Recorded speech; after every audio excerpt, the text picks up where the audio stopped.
The national salute given, the Guard of Honor marches off. The booming of the 21-gun salute indicating that India is celebrating a special day. India, an ancient civilization, young in its people, a country full of vitality, constantly growing and renewing itself. And even in the toughest of times, our resilience and belief in the future helps us keep our eyes on the broad horizon ahead. सलामी गारद लाल किले की प्राचीर के सामने से प्रस्थान करते हुए अपने लिए तो जीते ही हैं, लेकिन अब हो राष्ट्र पहले। ये महान देश है, ये देश है तो हम हैं। ये हमारा मान है, सम्मान है, अभिमान है, हमारा प्यारा भारत।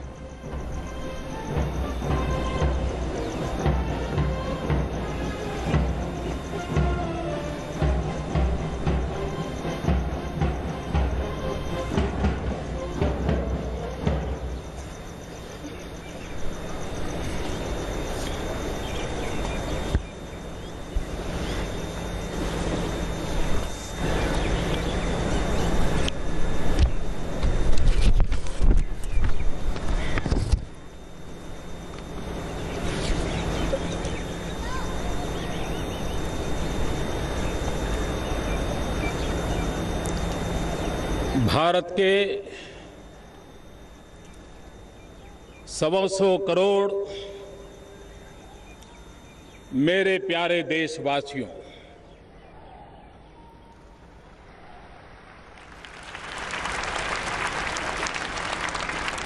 आजादी के पावन पर्व पर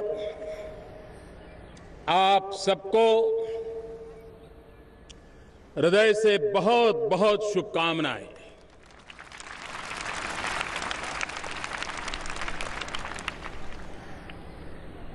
15 अगस्त का ये सवेरा मामूली सवेरा नहीं है। ये विश्व के सबसे बड़े लोकतंत्र का स्वातंत्र पर्व का सवेरा है। ये सवेरा 125 करोड़ देशवासियों के सपनों का सवेरा है। यह सवेरा 125 करोड़ देशवासियों के संकल्प का सवेरा है। और ऐसे पावन पर्व पर जिन महापुरुषों के बलिदान के कारण, त्याग और तपस्या के कारण सदियों तक भारत की अस्मिता के लिए जूझते रहे, अपने सर कटवाते रहे, जवानी जेल में खपाते रहे, यातनाएं झेलते रहे, लेकिन सपने नहीं छोड़े, संकल्प नहीं छोड़े। ऐसे आजादी के स्वतंत्र सेनानियों को मैं आज कोटि कोटि वंदन करता हूं।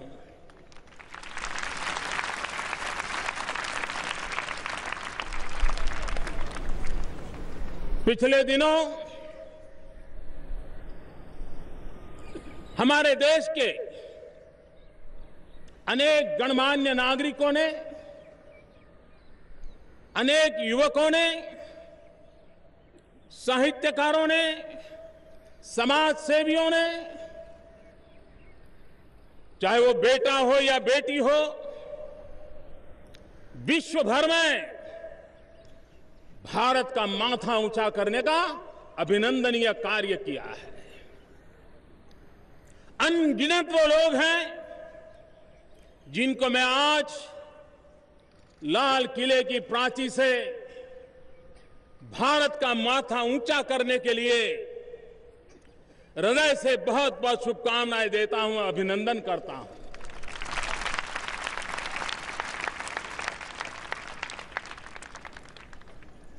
विश्व के सामने भारत की विशालता, भारत की विविधता,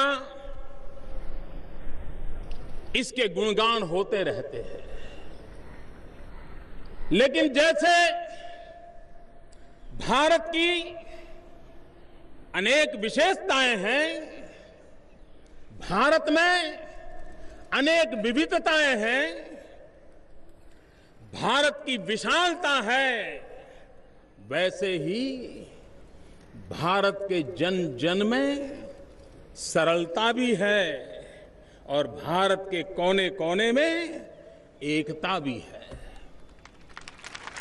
और यही हमारी पूंजी है, यही हमारे राष्ट्र की शक्ति है। हमारे देश की शक्ति को सदियों से संजोया गया है। हर युग में उसे नया निखार देने का प्रयास हुआ है।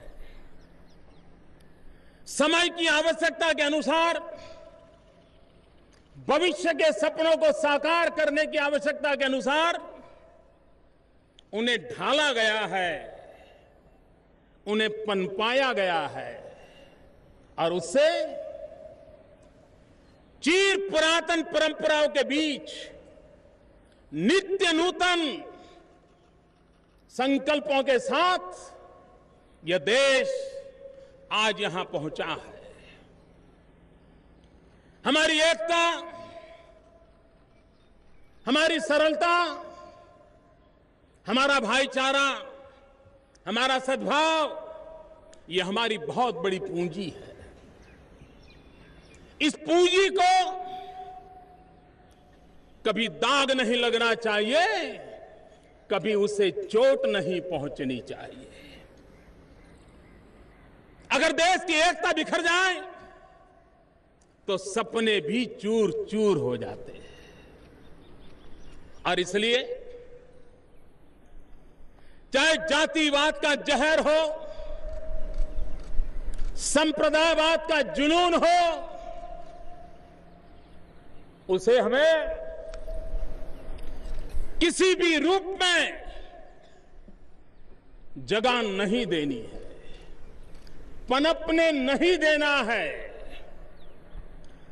और जातिवाद का जहर हो, संप्रदायवाद का जुनून हो, उसे हमें विकास के अमृत से मिटाना है, विकास के अमृत धारा पहुंचानी है और विकास की अमृत धारा से एक नई चेतना प्रगटाने का प्रयास करना है। भाइयों बहनों, यह देश टीम इंडिया के कारण आगे बढ़ रहा है। और ये टीम इंडिया 125 करोड़ देशवासियों की बृहद टीम है। क्या कभी दुनिया ने सोचा है कि 125 करोड़ देशवासियों की एक टीम जब टीम बनकर के लग जाती है तो वो राष्ट्र को नई ऊंचाइयों पर पहुंचाते हैं, वे राष्ट्र को बनाते हैं, वो राष्ट्र को बढ़ाते हैं, वे राष्ट्र को बचाते भी हैं। और इसलिए हम जो कुछ भी कर रहे हैं, हम जहां पहुंचने का प्रयास कर रहे हैं, वह ये 125 करोड़ की टीम इंडिया के कारण है और टीम इंडिया के आभारी है। लोकतंत्र में जन भागीदारी ये सबसे बड़ी पूंजी होती है। अगर 125 करोड़ देशवासियों की भागीदारी से हम देश को चलाएंगे तो देश हर पल 125 करोड़ कदम आगे चलता जाएगा। और इसलिए टीम इंडिया के इस रूप में जन भागीदारी को बल दिया गया है, प्राथमिकता दी गई है। चाहे इलेक्ट्रॉनिक प्लेटफॉर्म के माध्यम से MyGov.in हो, चाहे नागरिकों से लगातार आते रहे लाखों पत्र हो, चाहे मन की बात हो, चाहे नागरिकों के साथ संवाद हो, इसी मार्ग से दिनों दिन जन भागीदारी बढ़ती चली जा रही है। बहुत बड़ी मात्रा में हर काम में दूर सुदूर गांवों में बैठे हुए लोगों के भी सुझाव हमें मिलते रहे और यही टीम इंडिया की ताकत है। मेरे प्यारे देशवासियों, ये बात निश्चित है, इस टीम इंडिया का एक ही जनादेश है और वो जनादेश है हमारी सारी व्यवस्थाएं, हमारी सारी योजनाएं इस देश के गरीब को काम आनी चाहिए। अगर हम गरीबी से मुक्ति की लड़ाई में बल प्रदान करते हैं, उसे सामर्थ्य प्रदान करते हैं, तो देश का कोई गरीब गरीबी में गुजारा करना नहीं चाहता है। वह भी गरीबी से जंग जड़ना चाहता है। और इसलिए शासन व्यवस्था की सार्थकता इस बात में है कि हमारी व्यवस्थाएं, हमारे संसाधन, हमारी योजनाएं, हमारे कार्यक्रम गरीबों के कल्याण के लिए किस प्रकार से उपयोगी आते हैं। भाइयों बहनों, गत 15 अगस्त को मैंने आपके सामने कुछ विचार रखे थे। तब मैं नया था और मैंने जो शुरू में देखा था उसको मैंने कोई लाग लपेट के बिना खुले मन से 125 करोड़ देशवासियों के सामने रख दिया था। लेकिन आज एक वर्ष के बाद उसी लाल किले की प्राची से, पवित्र तिरंगे झंडे की साक्षी से मैं देशवासियों को विश्वास दिलाता हूं कि एक साल में टीम इंडिया 125 करोड़ देशवासी एक नए विश्वास के साथ, नए सामर्थ्य के साथ, परिश्रम की पराकाष्ठा करते हुए समय सीमा में सपनों को साकार करने में जुट गए। एक नया विश्वास का माहौल पैदा हुआ था। मैंने गत 15 अगस्त को प्रधानमंत्री जनधन योजना इसकी घोषणा की थी।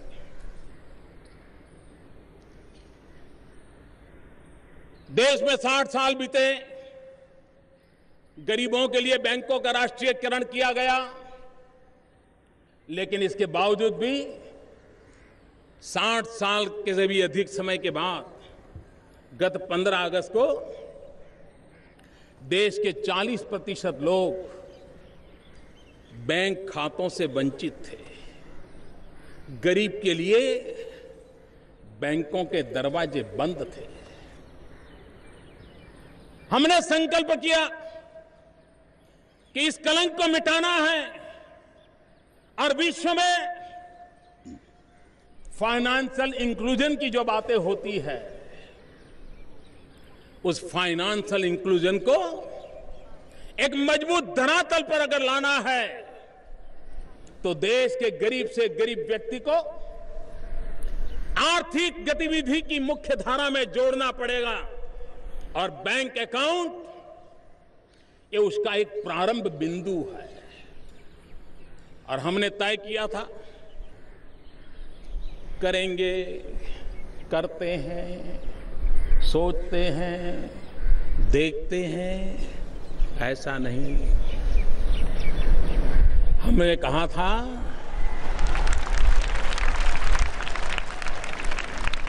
26 जनवरी को जब देश फिर एक बार तिरंगे झंडे के सामने खड़ा होगा, तब तक समय सीमा में काम पूरा करेंगे। मेरे देशवासियों, मैं आज गर्व से कहता हूं कि हमने समय सीमा में काम पूरा किया। 17 करोड़ लोगों ने प्रधानमंत्री जन धन योजना के अंतर्गत खाते खुलवाए और हमने तो कहा था, गरीबों को अवसर देना था, इसलिए कहा था एक भी रुपया नहीं होगा, एक भी नया पैसा नहीं होगा तो भी बैंक का अकाउंट खोलेंगे। बैंकों को खोलने की कागज पट्टी का खर्चा होगा तो होने देंगे। आखिर बैंकें है किसके लिए? गरीब के लिए होनी चाहिए। और इसलिए जीरो बैलेंस से हमने अकाउंट खोलने का संकल्प किया था, लेकिन मेरे देश के अमीरों को हमने देखा है और इस बार देश ने गरीबों को भी देखा और गरीबों की अमीरी को देखा है। और मैं इन गरीबों की अमीरी को आज लाल किले की प्राची से शत शत नमन करना चाहता हूं, सलाम करना चाहता हूं, क्योंकि जीरो बैलेंस से अकाउंट खोलने का कहने के बावजूद भी इन गरीबों ने 20,000 करोड़ रुपया बैंक के खातों में जमा करवाए। अगर ये गरीबों की अमीरी न होती तो कैसे संभव होता? और इसलिए इन गरीबों की अमीरी के बलबूते, गरीबों की अमीरी के बलबूते ये टीम इंडिया आगे बढ़ेगी, ये मेरा विश्वास आज प्रकट हो रहा है। भाइयों बहनों, हमारे देश में कहीं पर एक बैंक का ब्रांच खुल जाए या बैंक का नया मकान बन जाए तो इतनी बड़ी चर्चा होती कि वाह, बहुत बड़ा काम हो गया, बड़ा विकास हो रहा है, बड़ी प्रगति हो रही है। क्योंकि 60 साल तक हमने इन्हीं मानदंडों से देश के विकास को नापा है। वो नापने की पट्टी यही रही है कि एक बैंक का ब्रांच खुल जाए, बहुत बड़ा वाहवाही हो जाती है, बहुत बड़ा जय जयकार हो जाता है, सरकार की बल्ले बल्ले बात हो जाती है। लेकिन मेरे प्यारे देशवासियों, बैंक खाता खोलना तो बैंक का ब्रांच खोलना मुश्किल काम नहीं है। सरकारी तिजोरी से वो काम हो जाता है, लेकिन 17 करोड़ देशवासियों को बैंक के दरवाजे तक लाना ये बहुत बड़ा कठिन काम होता है, बहुत बड़ा परिश्रम लगता है, जी जान से जुटना पड़ता है, पल पल हिसाब मांगना पड़ता है। और मैं टीम इंडिया के मेरे महत्वपूर्ण साथी, टीम इंडिया के मेरे महत्वपूर्ण साथी, बैंक के कर्मचारियों का, बैंकों का हृदय से अभिनंदन करता हूं कि उन्होंने बैंक को गरीबों के सामने ला करके रख दिया, और ये चीज आने वाले दिनों में बहुत बड़ा बदलाव लाने वाली है। दुनिया में आर्थिक चिंतन धाराओं में एक चिंतन धारा ये भी है कि फाइनेंशियल इंक्लूजन ये हमेशा अच्छा नहीं होता है, और उसके कारण गरीबी का बोझ व्यवस्थाओं पर पड़ता है। मैं इस विचार से सहमत नहीं हूं। भारत जैसे देश में अगर विकास का पिरामिड हम देखें तो पिरामिड के जो सबसे नीचे की सतह होती है वो सबसे चौड़ी होती है। अगर वो मजबूत हो तो विकास का सारा पिरामिड मजबूत होता है। आज विकास के पिरामिड में हमारे देश का दलित, पीड़ित, शोषित, वंचित, उपेक्षित वो वहां पर बैठा हुआ है।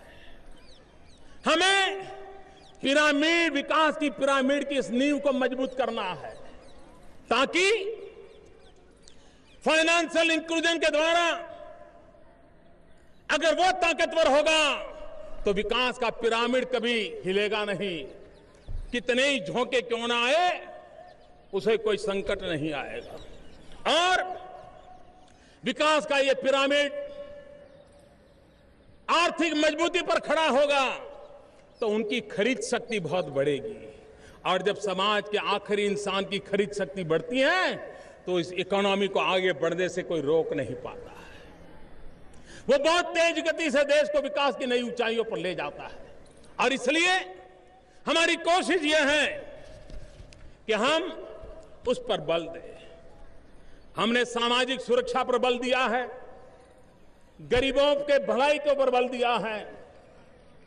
प्रधानमंत्री सुरक्षा बीमा योजना, अटल पेंशन योजना और प्रधानमंत्री जीवन ज्योति योजना। हमारे देश में करोड़ों करोड़ों लोग हैं जिनको सुरक्षा का कवच नहीं है। इंश्योरेंस का लाभ हमारे देश में निम्न मध्यम वर्ग को भी नहीं पहुंचा है। गरीब की बात तो छोड़ो। हमने योजना बनाई, 1 महीने का 1 रुपया, ज्यादा नहीं, 1 महीने का 1 रुपया, 12 महीने का 12 रुपया, और आप प्रधानमंत्री सुरक्षा बीमा के हकदार बन जाइए। अगर आपके परिवार में कोई आपत्ति आई तो 2 लाख रुपया आपके परिवार को मिल जाएगा।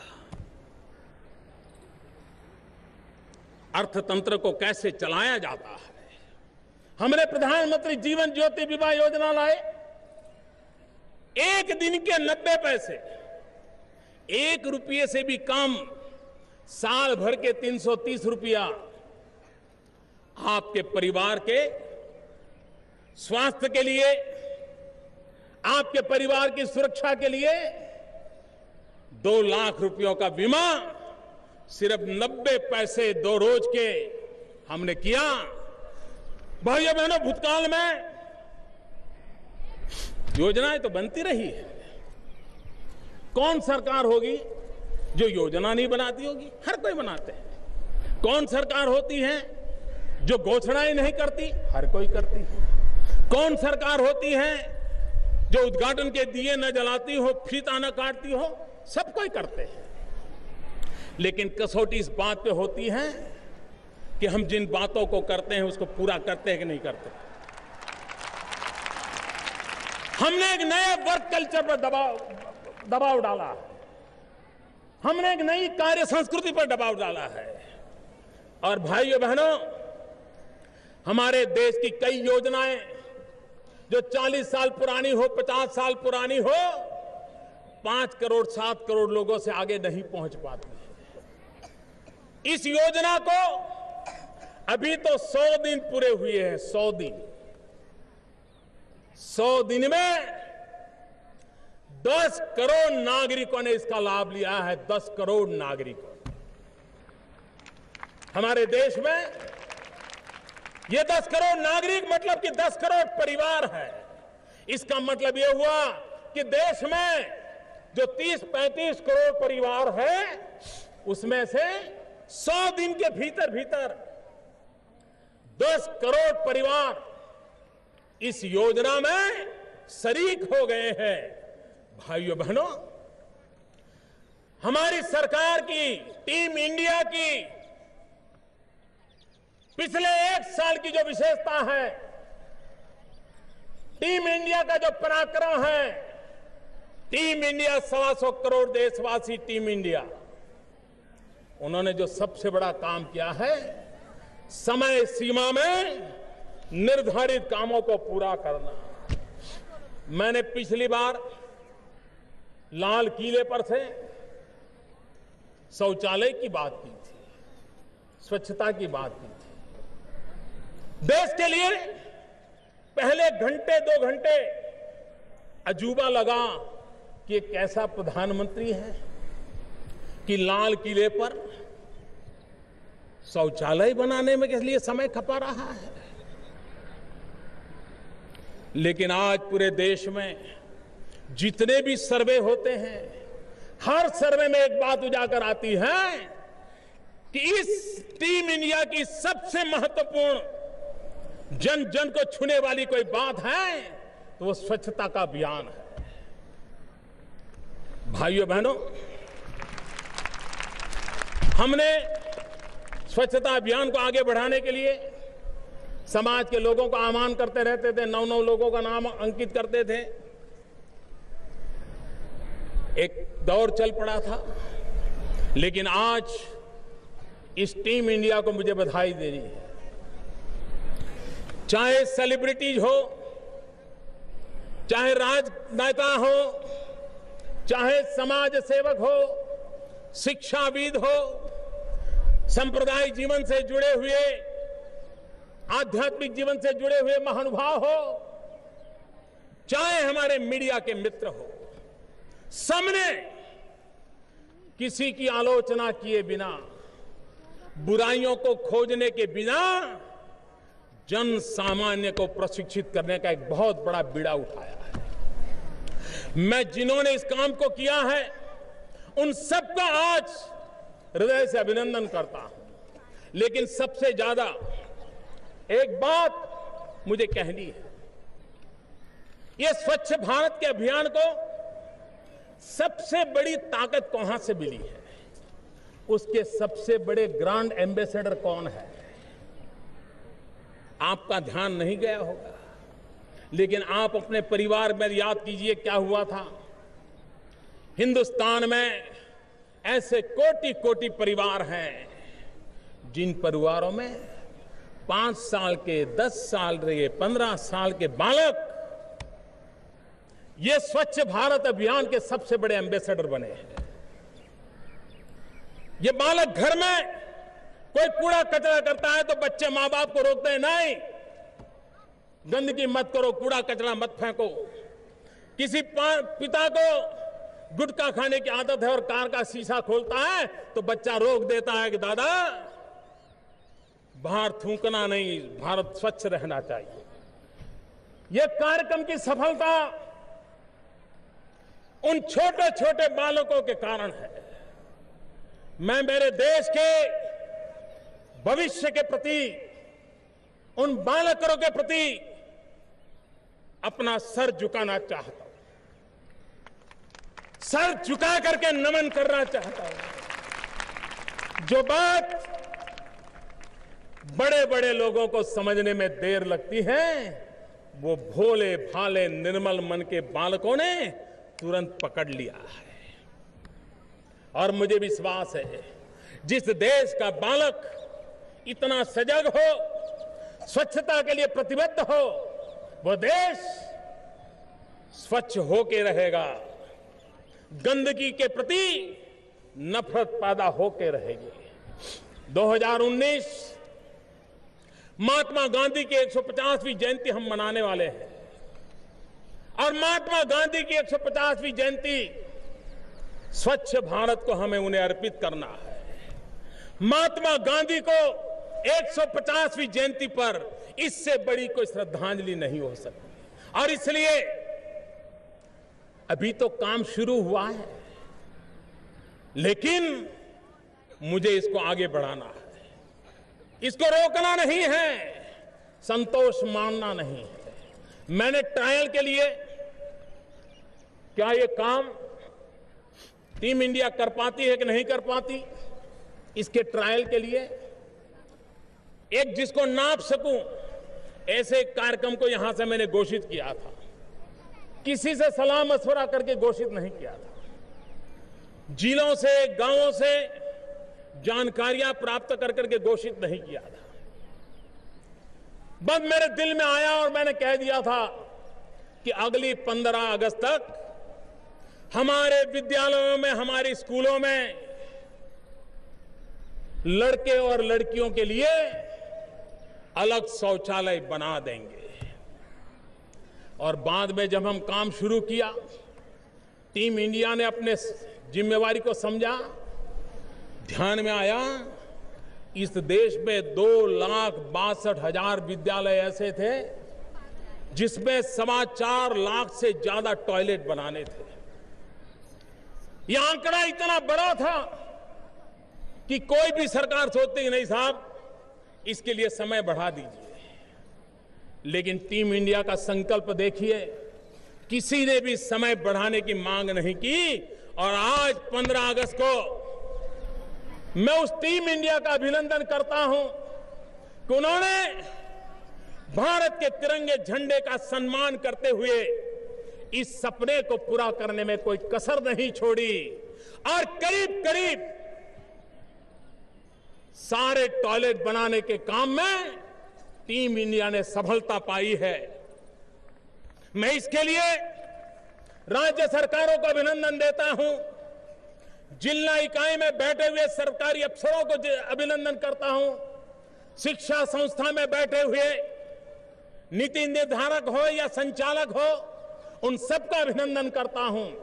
यह मुद्दा 4.25 लाख टॉयलेट बनने का नहीं है, ये मुद्दा जो निराशा का माहौल है, कुछ हो नहीं सकता है, कैसे होगा, कैसे करेंगे, ये जो माहौल है, उस माहौल के सामने ये आत्मविश्वास पैदा कर सकता है।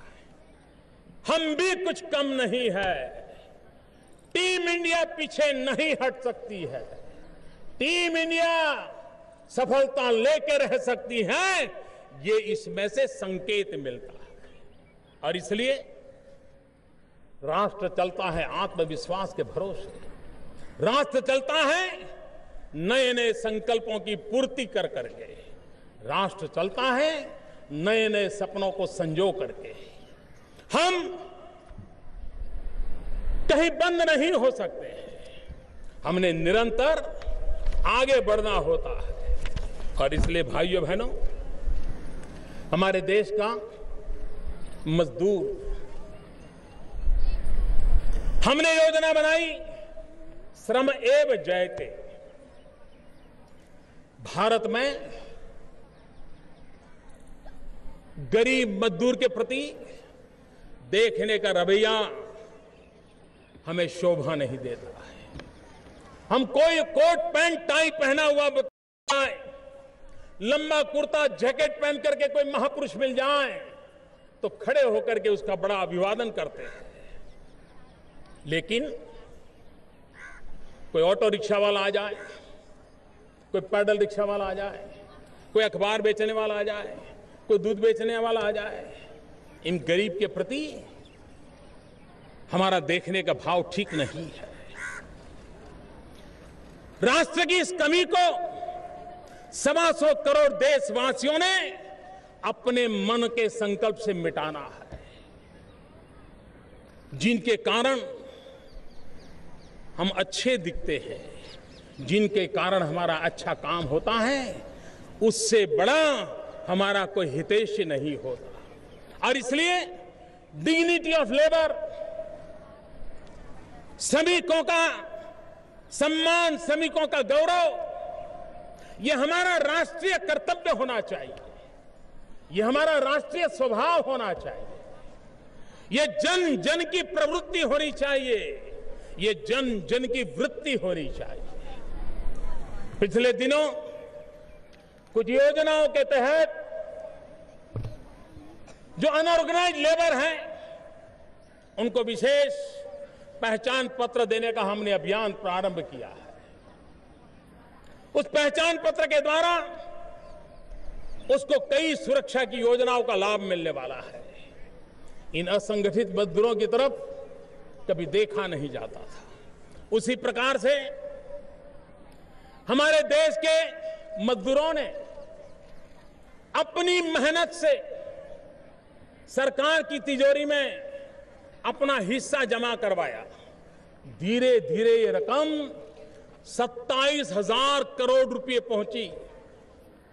लेकिन वो मजदूर बेचारा 6-8 महीना नौकरी करके कहीं और चला जाता है, फिर साल 2 साल के बाद कहीं और चला जाता है। आगे जहां पैसे कटवा करके आया है उसका कोई हिसाब किताब रहता नहीं। पूंजी भी इतनी कम होती है कि मन नहीं करता है कि चलो 200 रुपया किराया करके फिर वापिस जाके पैसे ले आऊं। और इसके कारण 27,000 करोड़ रुपया मेरे देश के गरीबों का, मेरे देश के मजदूरों का, उनकी पसीने की कमाई का सरकार की तिजोरी में सड़ रहा था। हमने उपाय खोजा, हमने मजदूरों को, श्रमिकों को एक स्पेशल पहचान कार्ड नंबर दे दिया और उनको कहा कि अब आपका तबादला कहीं पर भी होगा, आप एक नौकरी छोड़ के कहीं पर भी चले जाएंगे, एक कारखाना छोड़ के दूसरे कारखाना चले जाएंगे, एक राज्य छोड़कर दूसरे राज्य चले जाएंगे, ये नंबर आपके साथ साथ चलेगा और रुपये भी आपके साथ साथ चलते जाएंगे। आपका 1 रुपया कोई हजम नहीं कर पाएगा। 27,000 करोड़ रुपया गरीबों को वापस देने की दिशा में हमने प्रयत्न किया। हमारे देश में एक फैशन हो गई है, हर चीज में कानून बनाते रहो, हर चीज में कानून बनाते रहो और हमारे न्यायालयों को बिजी रखते रहो। एक कानून से दूसरा कानून उल्टी बात बताता हो, लेकिन एक ही विषय का कानून हो। कंफ्यूजन क्रिएट करना, यही काम हमारे यहां चलता रहा। गुड गवर्नेंस के लिए अच्छी निशानी नहीं है और इसलिए कानून स्पष्ट हो, कानून सटीक हो, कानून कालबाह्य नहीं होना चाहिए। समाज तभी तो गति करता है। हमारे मजदूरों के लिए भिन्न प्रकार के 44 कानूनों के ढेर, उसमें से बेचारा मजदूर अपने हित की बात कहां खोजेगा। हमने उसमें बदलाव लाया है। 44 कानूनों को 4 आचार संहिताओं में समेट करके गरीब से गरीब, अनपढ़ से अनपढ़ मजदूर भी अपने हित की बात को पकड़ सके, इस योजना को हमने बल दिया है। भाइयों बहनों, हमारे देश में भ्रष्टाचार को लेकर के बहुत बातें होती हैं। आपने देखा होगा, बीमार व्यक्ति भी दूसरे को स्वस्थ कैसे रहना चाहिए उसकी टिप्स देने की आदत रखता है। खुद तो अपना संभालता नहीं है, लेकिन हर इंसान को स्वभाव होता है तुम ऐसा करो ठीक हो जाओगे, तुम वैसा करो ठीक हो जाओगे। ये करप्शन भी ऐसा है, जो इसमें लिप्त हैं वो भी सलाह देता है, जो इसके कारण परेशान है वो भी सलाह देता है, और एक प्रकार से एक दूसरे को सलाह देना यही चला है। भाइयों बहनों, मैंने कभी ये घोषणा नहीं की है, लेकिन आज मैं हिसाब देना चाहता हूं। मैं देशवासियों को विश्वास दिलाना चाहता हूं।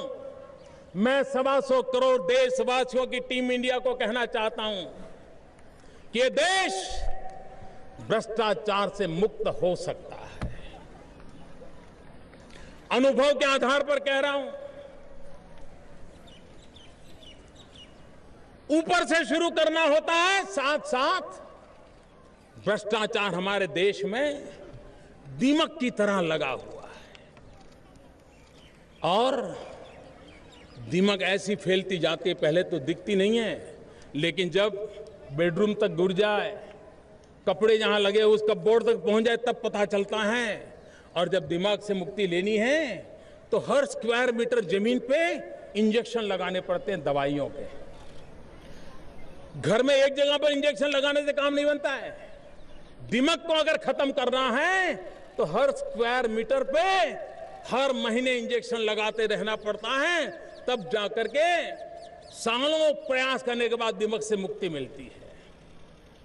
इतने बड़े देश में भी भ्रष्टाचार रूपी दिमाग से मुक्ति के लिए अनेक प्रकार के कोटि कोटि प्रयासों की आवश्यकता है, और उसे किया भी जा सकता है।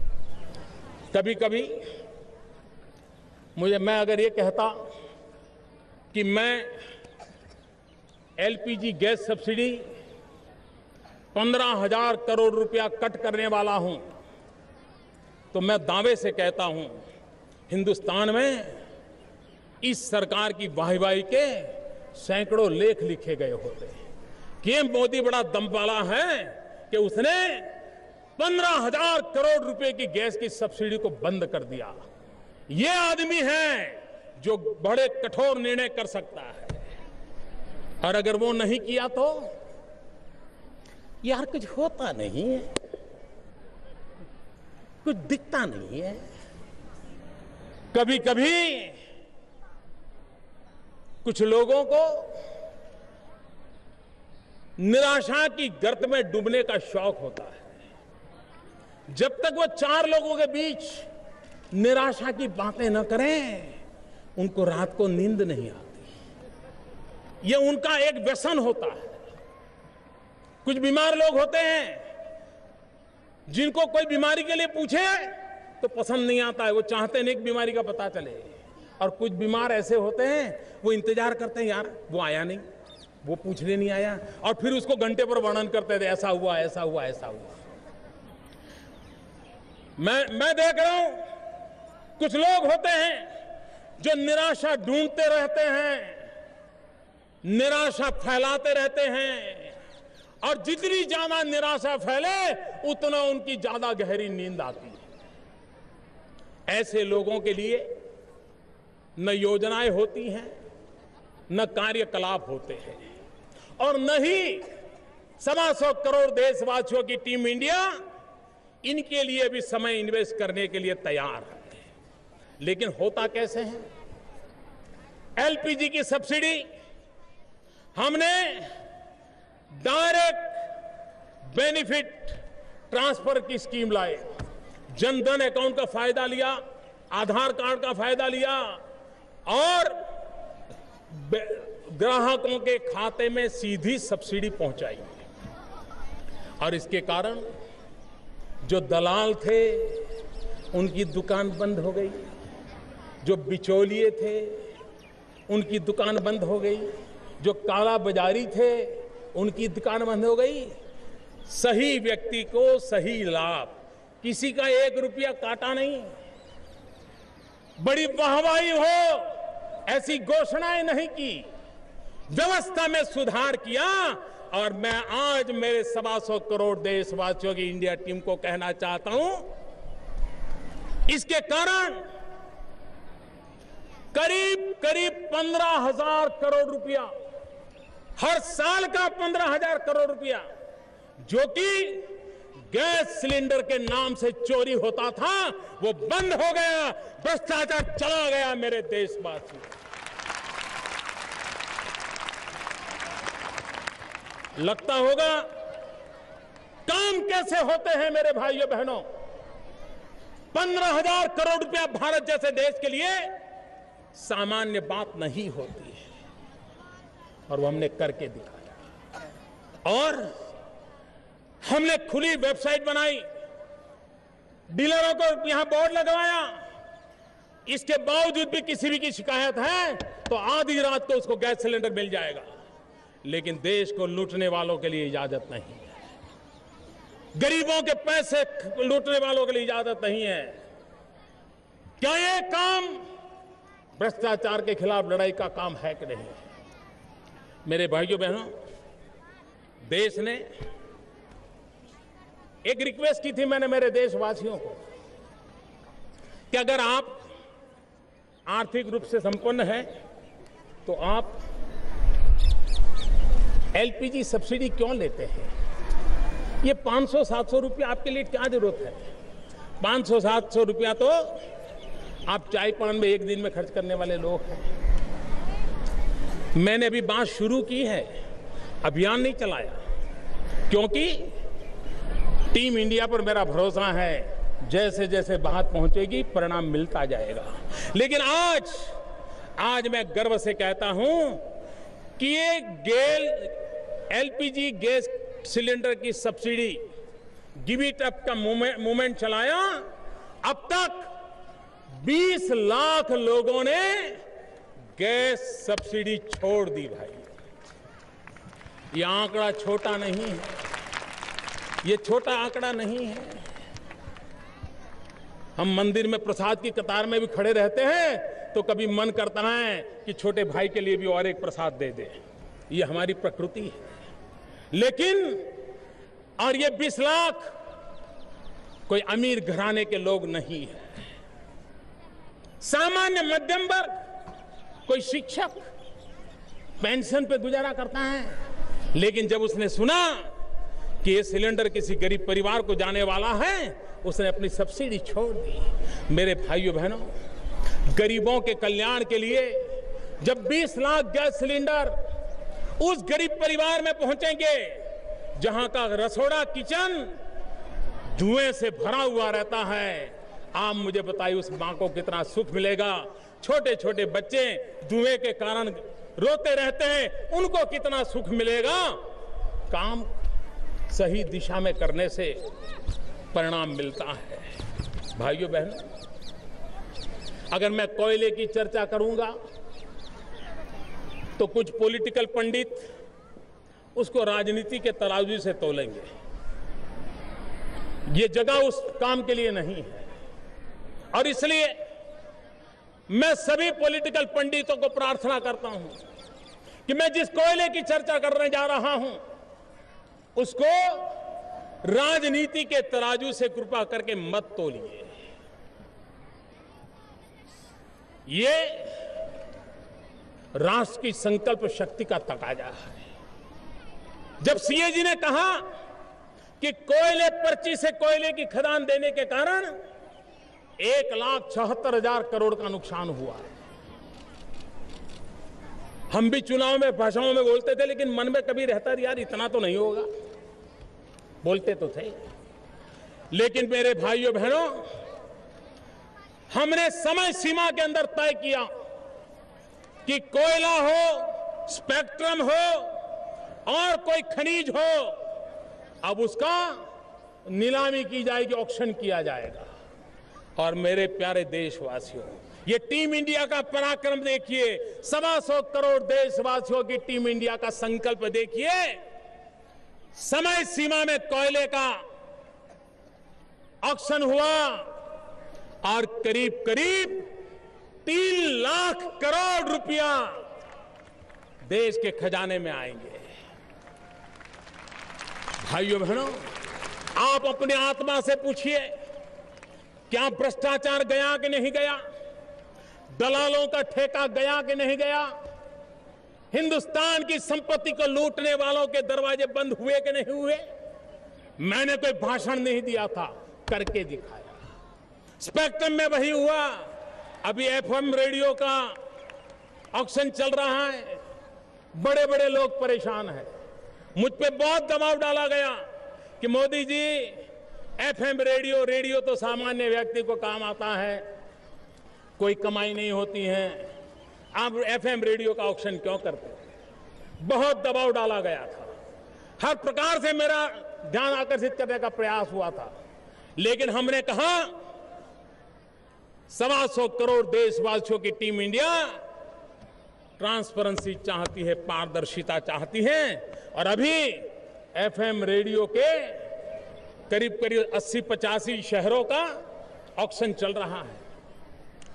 परसों जब मैंने पूछा, ऑक्शन में 1000 करोड़ से तो ऊपर चला गया था।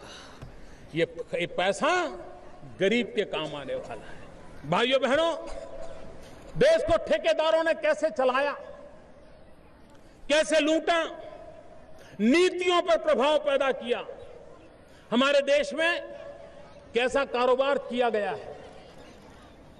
विदेश से जो कोयला आता है, वो कोयला समुद्री तट के बिजली के कारखानों को नहीं दिया जाता है।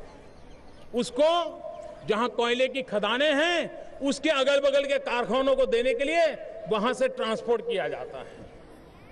और कोयले की खदानों का कोयला है, उसको ट्रांसपोर्ट करके समुद्र तट के कारखानों तक ले जाया जाता है।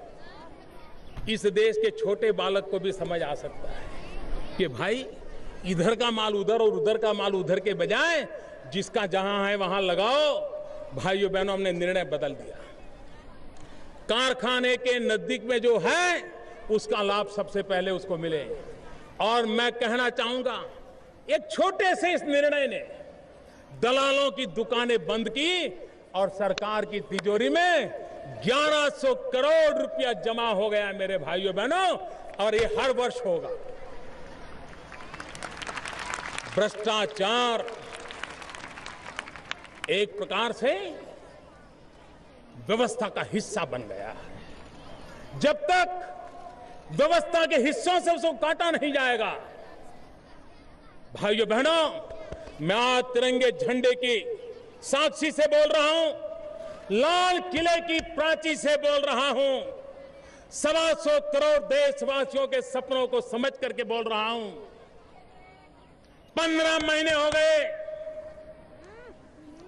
आपने दिल्ली में जो सरकार बिठाई है, उस सरकार पर एक नए पैसे के भ्रष्टाचार का आरोप नहीं है।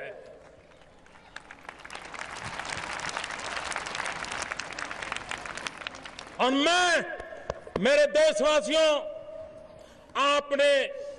आपने मुझे जिस काम के लिए बिठाया है, इस काम को पूरा करने के लिए हर जुल्म को सहता रहूंगा, हर अवरोधों को झेलता रहूंगा, लेकिन आपके आशीर्वाद को लेकर के भ्रष्टाचार मुक्त भारत के सपने को साकार करके रहूंगा। यह आपको मैं कहने आया। लेकिन मैंने कहा था, यह दीमक है, सिर्फ दिल्ली सरकार से भ्रष्टाचार जाए इससे बात बनने वाली नहीं है। अभी भी छोटे छोटे स्थान पर परेशानियां हो रही हैं। गरीब आदमी इन छोटे लोगों की परेशानी से परेशान है। इसके लिए हमारी एक राष्ट्रीय चेतना को जगाने की आवश्यकता है। हमने भ्रष्टाचार के इस रूप से भली भांति उसको समझकर से जन जन को उसकी मुक्ति के लिए जोड़ना है, और तब जाकर के इस कलंक से हम मिट सकते हैं। भाइयों बहनों, मुझे ये भी कहना है, काला धन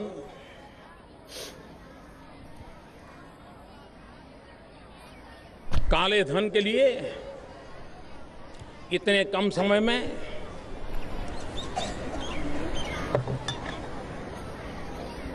हमने एक के बाद एक अत्यंत महत्वपूर्ण कदम उठाए।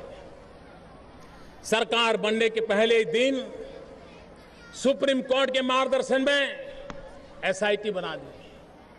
3 साल से लटका हुआ काम हमने पहले ही सप्ताह में पूरा कर दिया। वो एसआईटी आज काम कर रही है। मैं G20 समिट में गया। दुनिया के वो देश वहां मौजूद थे जिनकी मदद से काला धन वापस आ सकता है। G20 समिट में भारत के आग्रह पर काले धन के खिलाफ प्रस्ताव किया गया और हर देश दूसरे को मदद करेगा काला धन देशों को वापस पहुंचाने के लिए, इसका संकल्प किया गया। अमेरिका के साथ फटका का कानून हमने नाता जोड़ दिया। हमने विश्व के उन देशों के साथ उस प्रकार की संधियां की है ताकि वो देश अपने पास इस प्रकार का कोई भारतीय नागरिक का धन हो तो उसकी जानकारियां हमें रियल टाइम देता रहेगा। एक के बाद एक कदम उठाते गए। भाइयों बहनों, हमने एक कठोर कानून पारित किया।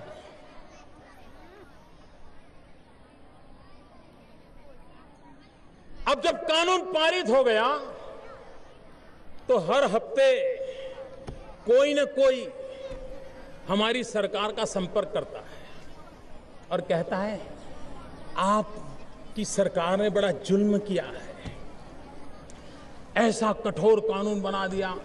कोई कहता है ऐसा काला कानून बना दिया, इसके कारण अफसरों का जुल्म बढ़ जाएगा। भाइयों बहनों, कभी कभार जब बीमारी बड़ी भयानक होती है तो ऐसे इंजेक्शन की जरूरत पड़ती है और जब इंजेक्शन लेते हैं तो डॉक्टर भी कहता है साइड इफेक्ट होगा, लेकिन ये बीमारी इतनी भयंकर है कि साइड इफेक्ट झेलने के बावजूद भी इसी दवा से मुक्ति मिलेगी। मैं जानता हूं ये काला धन का हमने कानून बनाया है, उसके कारण बहुत लोग परेशान हैं, बहुत लोगों को मुसीबत दिखाई दे रही है। काला धन थोड़ा डाइल्यूट हो, थोड़े नियमों में छूट आ जाए, इसके लिए हमारे तक संदेश पहुंचाए जाते हैं। मैं टीम इंडिया 125 करोड़ देशवासी, मैं आज ये कहना चाहता हूं वो साइड इफेक्ट की तैयारी के साथ भी काले धन के खिलाफ कठोरता से काम लेने की दिशा में हम आगे बढ़े और बढ़ेंगे। और इतना तो हो गया है, काला धन वापस लाने की एक लंबी प्रक्रिया है, चल रही है, लेकिन इतना तो हो गया है कि अब कोई काला धन बाहर भेजने की हिम्मत नहीं करता है। ये तो फायदा हुआ ही हुआ, कोई माने या न माने।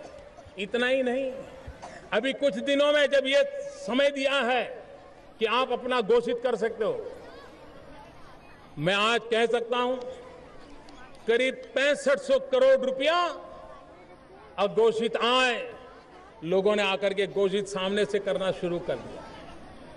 ये पैसा हिंदुस्तान की तिजोरी में आएगा, भारत के गरीब के काम आएगा। और भाइयों बहनों, आपको मैंने जो विश्वास दिया है उसे पूरा करने के लिए पूरे संकल्प के साथ हम आगे बढ़ेंगे। भाइयों बहनों, सीबीआई के द्वारा हमारी सरकार बनने के पहले 1 वर्ष में भ्रष्टाचार के सिर्फ 800 केस हुए थे। 800। भाइयों बहनों, हमने सत्ता में आने के बाद, हम तो नए हैं, अब तक 1800 केस हम दर्ज करा चुके हैं और अफसरों के खिलाफ हमने कार्रवाई शुरू की, सरकार के मुलाजिमों के खिलाफ कार्रवाई शुरू की। आप कल्पना कर सकते हैं, हमारे आने से पहले 1 साल में 800 और हमारे के बाद 10 महीने के भीतर भीतर 1800। ये बताता है कि भ्रष्टाचार के खिलाफ लड़ने का हमारा मांझा कैसा है। हमारे देश में 2005 में पीएमएलए का एक कानून बना। उस कानून के तहत 10 साल में 10,000 करोड़ रुपया रिकवर हुआ है। 10 साल में 10,000 करोड़ रुपया। लेकिन आपको जानकर के हैरानी होगी, 10 साल में जो 10,000 करोड़ हुआ है उसमें 4,500 करोड़ रुपया पिछले 10 महीने में हुआ है। यह दिखाता है कि हमारी भ्रष्टाचार के खिलाफ लड़ने की प्रतिबद्धता प्रेस कॉन्फ्रेंस करके हमने नहीं जताई है, हमने धरती पर कदम उठा करके जताई है और हमने परिणाम पाया है। हमने व्यवस्थाओं को बदलने की कोशिश की है। मनरेगा, सीधा जनधन अकाउंट में पैसा कैसे जाए, बच्चों की स्कॉलरशिप, सीधा पैसा बैंक के अकाउंट में कैसा जाए, कम से कम दलाली कैसे हो, उस दिशा में हमने काम प्रारंभ किया है। और मुझे विश्वास है कि इन कामों के कारण देश उन बातों को पूरा कर पाएगा। मेरे किसान भाइयों बहनों, गत वर्ष वर्षा का संकट हुआ था। जितनी मात्रा में वर्षा चाहिए नहीं हुई थी। देश के अर्थतंत्र को भी नुकसान हुआ था और किसानों को भी नुकसान हुआ था।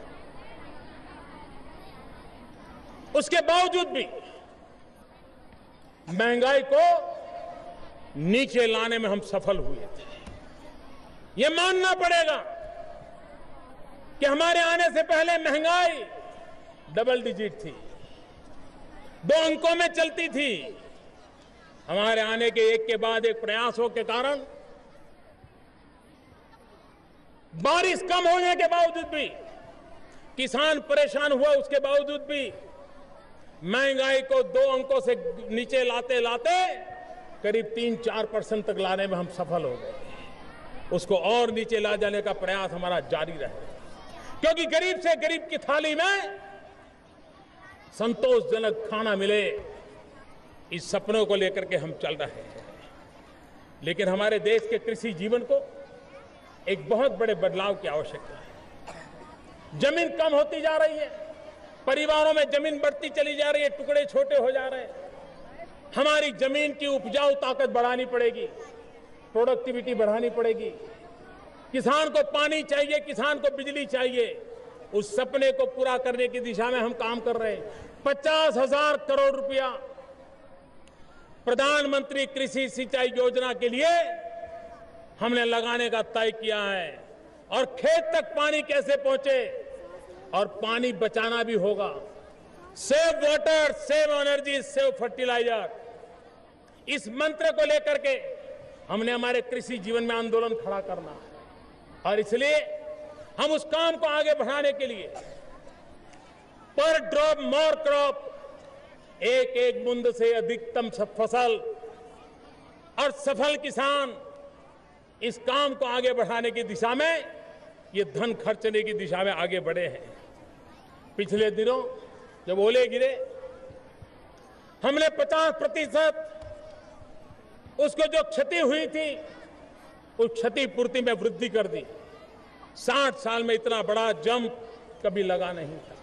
इतना ही नहीं, पहले अगर कभी नुकसान होता था तो 50% नुकसान हो तभी वो मुआवजे के दायरे में आता था। हमने इसको कम करके 30% कर दिया।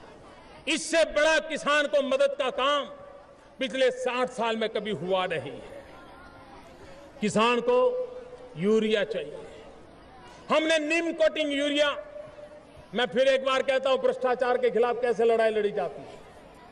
नीम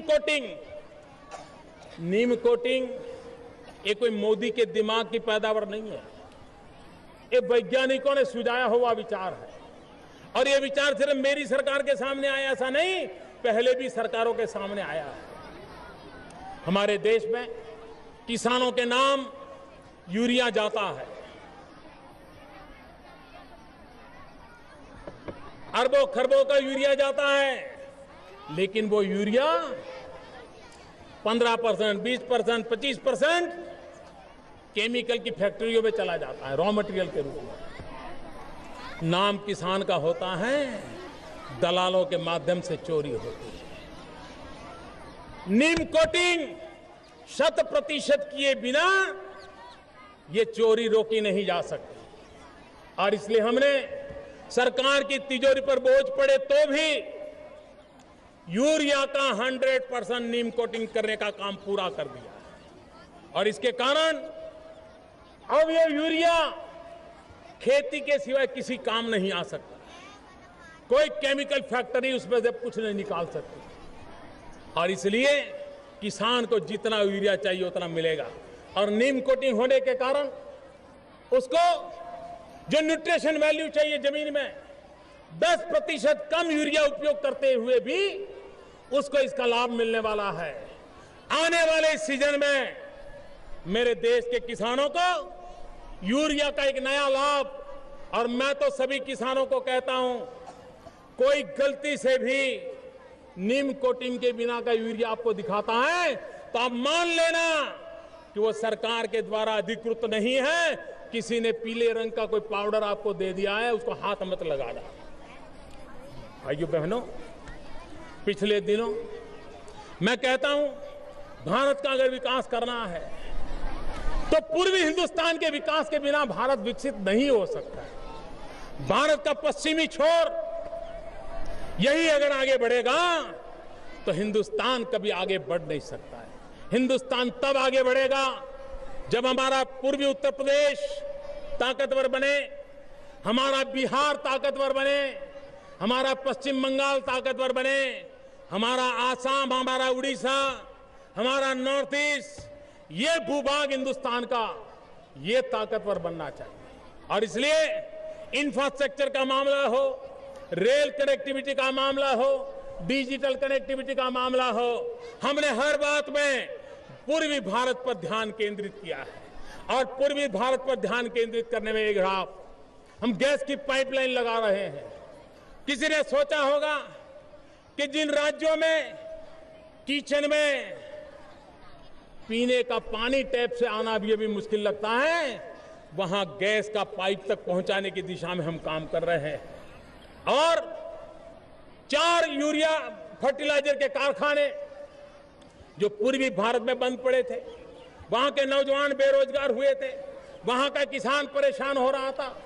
हमने नई यूरिया नीति बनाई, हमने गैस सप्लाई की नई नीति बनाई, और उसका परिणाम है कि गोरखपुर हो, बरौली हो, तालचेर हो, सिंदरी हो, ये सारे पूर्व से जुड़े हुए इनके फर्टिलाइजर के कारखानों को पुनर्जीवित करके नौजवानों को रोजगार देना और किसानों को फर्टिलाइजर देना, उसकी दिशा में हम काम कर रहे हैं। भाइयों बहनों, देश में सेना के जवानों के लिए, जवानों के कल्याण के लिए विभाग होता है सरकार में, लेकिन इस देश में जितना महात्म्य जवान का है उतना ही महात्म्य किसान का है। 60 साल में हमने क्या किया है? हमने कृषि के आर्थिक पहलू पर बल दिया है। हमारी कृषि अच्छी हो, कृषि का विकास हो, और इसलिए सरकार का मंत्रालय का नाम भी कृषि मंत्रालय रहा। भाइयों बहनों, कृषि मंत्रालय का जितना महत्व है उतना ही महत्वपूर्ण समय की मांग है किसान कल्याण का भी महत्व है।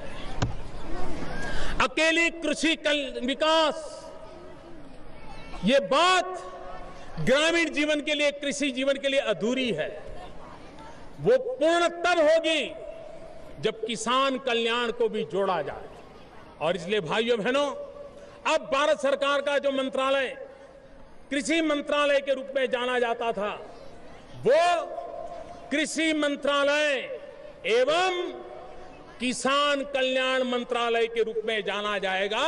और आने वाले दिनों में कि कृषि के लिए जैसे योजना बनेगी, वैसे किसान कल्याण की भी योजना बनेगी, जाकि मेरे किसान को जो व्यक्तिगत जीवन में समस्याएं झेलनी पड़ती है, मुसीबतों से गुजरना पड़ता है, तो सरकार एक स्थायी व्यवस्था के रूप में उसको मदद करने की दिशा में प्रयास करेगा।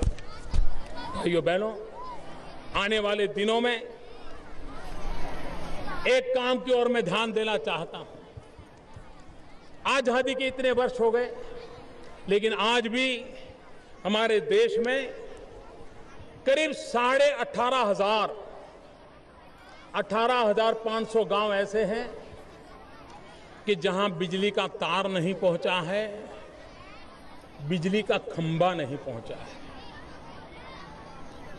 आजादी का सूरज, आजादी का प्रकाश, आजादी के विकास की किरणें 18,500 गांव वंचित है। अगर पुराने तरीके से चलते रहे तो शायद इन 18,000 गांवों में खंभा पहुंचाते पहुंचाते, बिजली का तार पहुंचाते पहुंचाते 10 साल लग जाएंगे।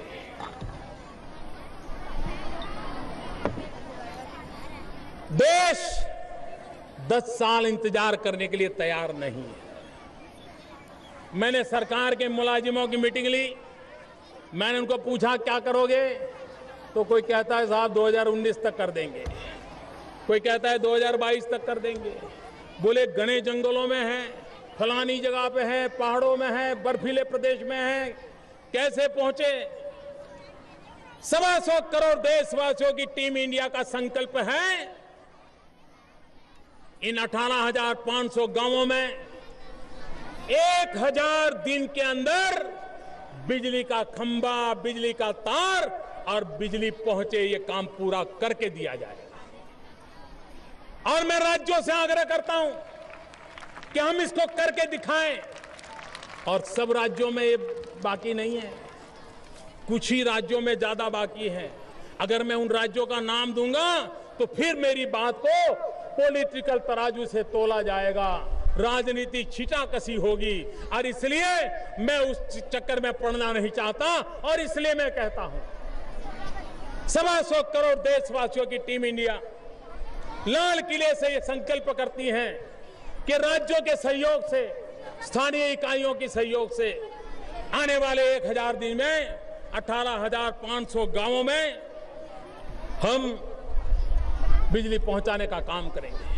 हमारे देश में जैसे किसान कल्याण एक चिंता का विषय मैंने हाथ लगाया है, उसी प्रकार से जहां से देश को ताकत मिलती है, जहां से खनिज संपदा निकलती है, चाहे कोयला निकलता हो, चाहे बॉक्साइट निकलता हो, चाहे और खनिज संपदा निकलती हो, लेकिन वहां का जो क्षेत्र है उसके विकास के प्रति उदासीनता रहती है। आप वहां के लोगों का जीवन देखो। हमारे देश को तो वो समृद्ध बनाने के लिए पसीना बहाते हैं, लेकिन उस क्षेत्र का विकास नहीं होता है। और इसलिए हमने जहां से खनिज निकलती हैं, वहां के मजदूरों के विकास के लिए, वहां के किसानों के विकास के लिए एक विशेष योजना बनाई है। और हर वर्ष करीब करीब 6,000 करोड़ रुपया उन इलाकों के लिए खर्च किया जाएगा जो ज्यादातर मेरे आदिवासी भाइयों के इलाके में है, मेरे आदिवासी क्षेत्रों में है। कोयला कहां है? आदिवासियों के बीच में है। वहां का विकास हो, उस पर हमने काम शुरू किया है। भाइयों बहनों, 21वीं सदी में देश को आगे बढ़ाने में हमारी युवा शक्ति का महत्व है। और आज मैं घोषित करना चाहता हूं, पूरे विश्व की तुलना में हमें आगे बढ़ना है तो हमारे युवकों को हमें प्रोत्साहित करना होगा, उनको अवसर देना होगा। हमारे युवक नए उद्योगकार कैसे बने, हमारे युवक नए उत्पादक कैसे बने, पूरे देश में इन नए उद्यमियों के द्वारा एक स्टार्टअप का पूरा नेटवर्क कैसे खड़ा हो। हिंदुस्तान का कोई जिला, हिंदुस्तान का कोई ब्लॉक ऐसा ना हो कि आने वाले दिनों में नए स्टार्टअप शुरू न हुए हो। क्या भारत ये सपना नहीं देख सकता कि हम दुनिया में, स्टार्टअप की दुनिया में भारत नंबर 1 पर पहुंचेगा? आज हम नहीं है। भाइयों बहनों, इस स्टार्टअप को मुझे बढ़ देना, और इसलिए मेरा संकल्प है आने वाले दिनों में स्टार्टअप इंडिया और देश के भविष्य के लिए stand up India. Startup India, stand up India. ये startup India, stand up India, इस काम को जब मैं आगे लेकर जाना चाहता हूं, तब मेरे भाइयों बहनों, हमारे देश में पिछले 1 साल में बैंक के लोगों ने बहुत बड़ा पराक्रम किया। और जब आप अच्छा करते हो तो मेरी जरा अपेक्षाएं भी ज्यादा बढ़ जाती हैं। मेरे बैंक के मित्र, मेरी अपेक्षाएं बढ़ रही हैं। डॉक्टर बाबा साहब आम्बेडकर की 125वीं जयंती का वर्ष है, 125वीं जयंती का वर्ष। 1,25,00,000 बैंक की ब्रांच है। क्या हमारे बैंक की ब्रांच, ये जो मेरा स्टार्टअप इंडिया का कार्यक्रम है, उसके और तो योजनाएं बनेगी, लेकिन हर ब्रांच ये संकल्प करे और आने वाले दिनों में पूर्ण करे कि अपने बैंक के ब्रांच के इलाके में हर ब्रांच, जहां ट्राइबल बस्ती हो वहां मेरे आदिवासी भाई को, जहां आदिवासी बस्ती नहीं है वहां मेरे दलित भाई को, और हर ब्रांच एक दलित को या एक आदिवासी को स्टार्टअप के लिए लोन दें, फाइनेंशियल मदद करें और एक साथ देश में 1.25 लाख मेरे दलित उद्योगकार पैदा हो। इस देश में ट्राइबल बस्ती में मेरे आदिवासी उद्योगकार पैदा हो। ये काम हम कर सकते हैं, स्टार्टअप को एक नया डायमेंशन दे सकते हैं। और दूसरा, ये 1.25 लाख ब्रांच क्या विशेष योजना महिला उद्यमियों के लिए बना सकती है? 1.25 लाख ब्रांच, 1.25 लाख महिला उद्यमी उनके स्टार्टअप को प्रमोट करे, उनको मदद करे आर्थिक। आप देखिए, देखते ही देखते हिंदुस्तान के कोने कोने में स्टार्टअप का जाल बच जाएगा, नए उद्योगकार तैयार होंगे। कोई 1 को, कोई 2 को, कोई 4 को नौकरी देगा और देश की आर्थिक जीवन में बदलाव आएगा। भाइयों बहनों, देश में जब पूंजी निवेश होता है तो हम एक बात पर आग्रह रखते हैं कि मैन्युफैक्चरिंग का काम हो और ज्यादा से ज्यादा एक्सपोर्ट हो, और उसके लिए पूंजी निवेश करने वालों को ला रहे हो, उसमें आप अधिकतम लोगों को अगर रोजगार देंगे तो आपको आर्थिक पैकेज अलग प्रकार का मिलेगा। सरकार की सहायता रोजगार के साथ जोड़ करके नई इकाइयों के लिए सरकार अब योजना बनाएगी। देश में रोजगार के अवसर बढ़े, उस पर हम बल देना चाहते हैं। स्किल इंडिया, डिजिटल इंडिया, इन सपनों को पूरा करने की दिशा में हम बहुत आगे बढ़ चुके हैं। भाइयों बहनों, भ्रष्टाचार का एक क्षेत्र है नौकरी। गरीब से गरीब व्यक्ति चाहता है कि बेटे को नौकरी मिले, और हमने देखा है जब नौकरी के लिए इंटरव्यू का कॉल आता है तो वो नौजवान किसी को ढूंढता है कि भाई मेरा रेलवे में इंटरव्यू आया है, टीचर में इंटरव्यू आया है, प्यून का इंटरव्यू आया है, ड्राइवर का इंटरव्यू आया है, कोई सिफारिश के लिए किसके पास जाओ? विधवा मां भी सिफारिश के लिए जगह सोचती है। क्यों? क्योंकि हमारे यहां मेरिट से भी ज्यादा इंटरव्यू के कारण व्यक्ति के साथ न्याय और अन्याय के खेल खेले जाते हैं, और कहा जाता है कि इंटरव्यू में फेल हो गया। मैंने अभी तक ऐसे मनोवैज्ञानिक नहीं देखे हैं कि 2 मिनट का इंटरव्यू करे और मनुष्य को पूरा जांच ले।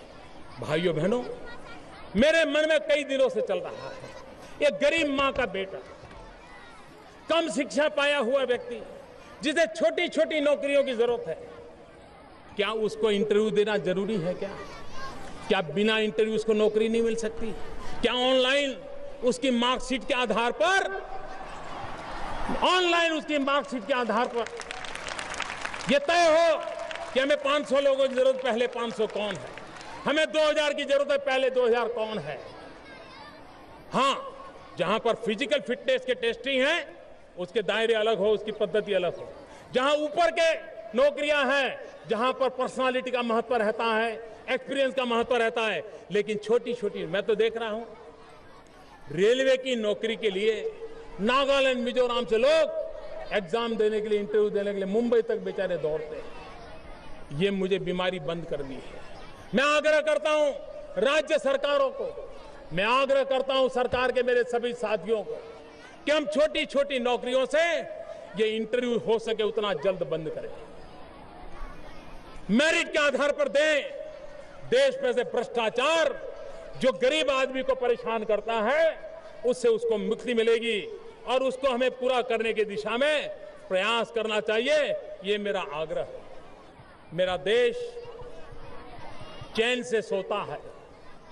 125 करोड़ देशवासी चैन की नींद सोते हैं। उसका कारण हमारे देश के जवान सीमा पर अपने आप को बलि चढ़ाने के लिए प्रतिपल तैयार रहते हैं।